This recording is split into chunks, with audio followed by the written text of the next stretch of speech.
Sara serves as chairwoman of the National Women's Business Council.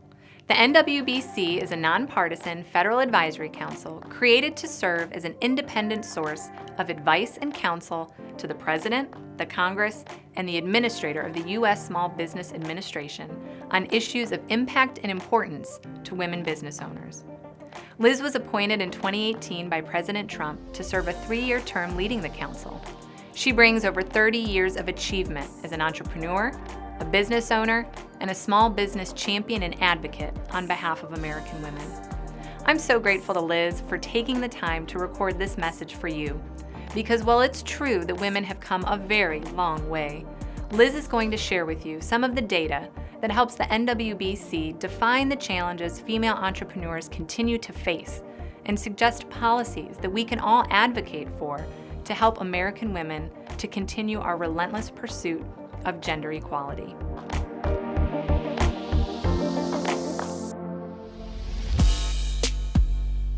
Greetings from the nation's capital. I'm Sara, the chair of the National Women's Business Council. We're based here in Washington, D.C., and we are a federal advisory commission that was established about 30 years ago. President Reagan at the time signed it by putting legislation in place that not only created this council, but that removed a very onerous set of laws that were in place across many states in the country. And back then, and we're just talking 1988, a woman business owner needed the signature of a male relative if she wanted to take out a business loan. Crazy. If she didn't have a husband or a father or son, she had to find an uncle or a nephew. Ridiculous. Anyway, we have come a long way since then, but we still have a lot more to go. So the role of the council exclusively is to look at ways that we can help women founders, business owners, and women potential entrepreneurs to start new businesses and to make them successful. We do that by taking our pulse of what is happening around the country with women business owners in different industries and in different communities. We then make recommendations and provide advice every year, as well as throughout the year, to Congress, to the Small Business Administration, and to different government agencies in terms of the programs they have in place that could be better tweaked to help female founders, or new initiatives that would make female founders' success that more readily achievable. So let me tell you about some of the issues that we are working on today. And the reason why this is so important is that small businesses and women-owned small businesses really have a major impact on our economy.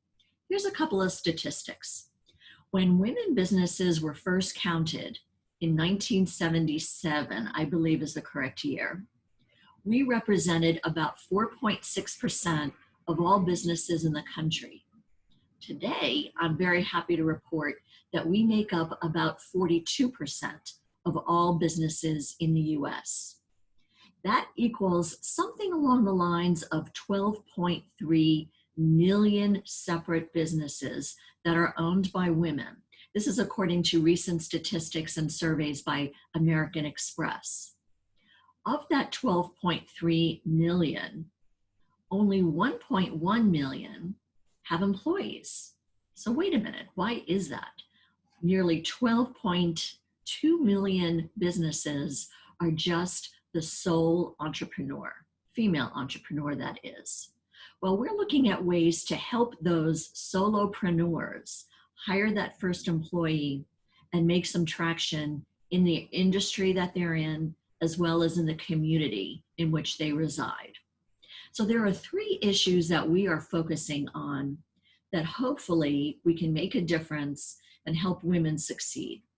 One, which is common to all of us, and I sit here as a small business owner and as an entrepreneur, so I know firsthand what you're going through when it comes to access to capital. So whether you are seeking a loan from a local bank or looking to raise money from outside investors or applying for grants, our gender seems to have a tougher road to hoe when it comes to getting that money.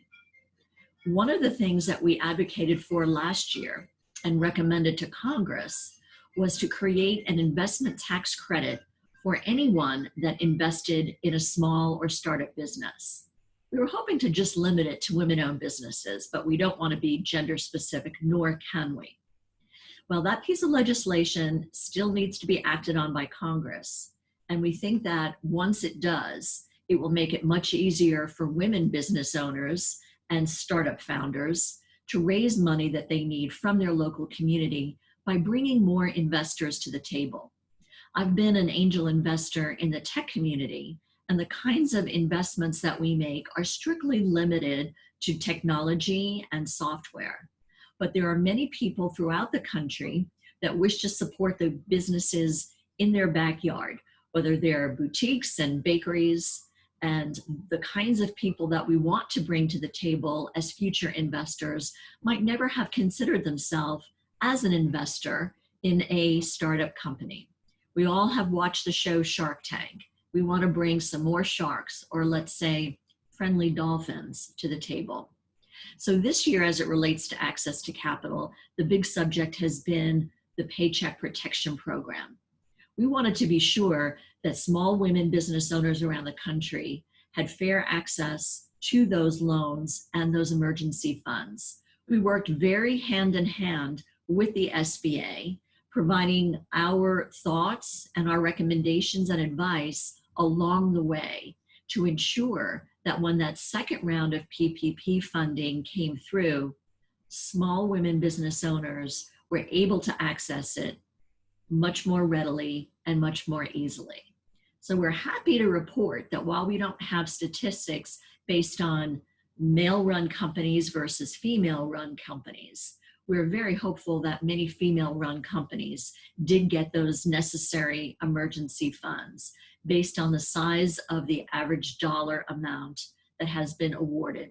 Well, let me talk about the second issue we're working on, which is how do we get more women to start companies in STEM-related fields: construction, manufacturing, technology, software, science, chemistry, architecture, anything that would help them get a seat at more of the national table and the international table.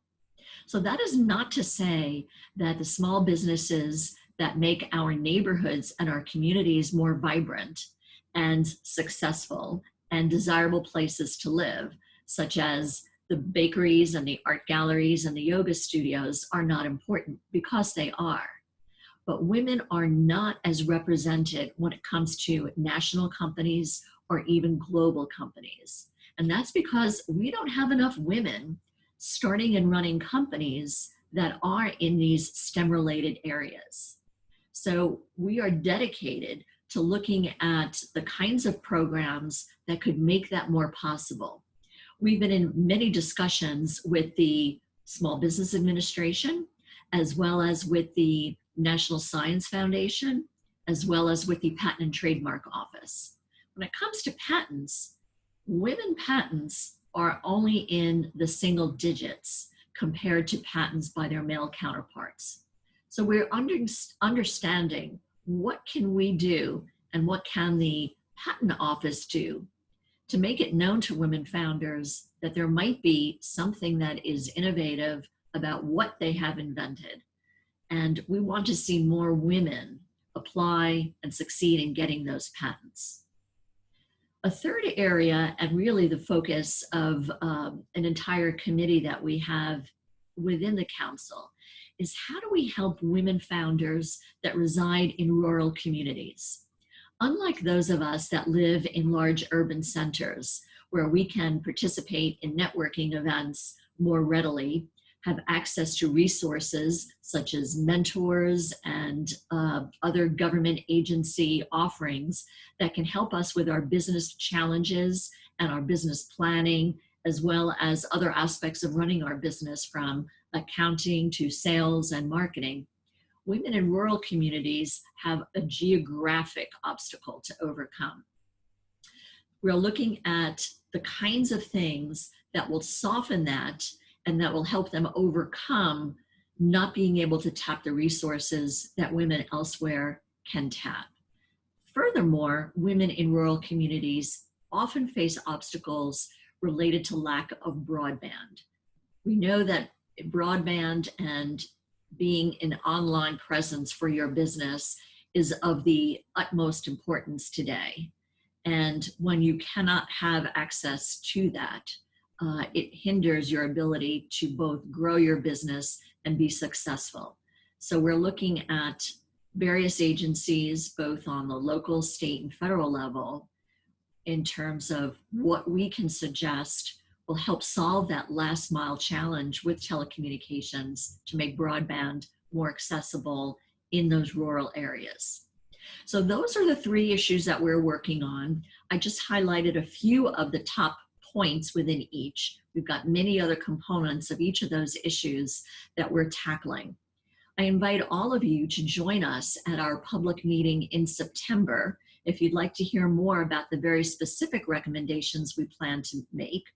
And I also invite you to join us in any of the webinars and virtual roundtables that we're holding on a monthly basis.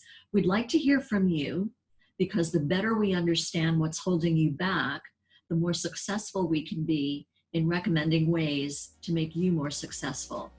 So please join us at NWBC, and please enjoy the rest of this conference.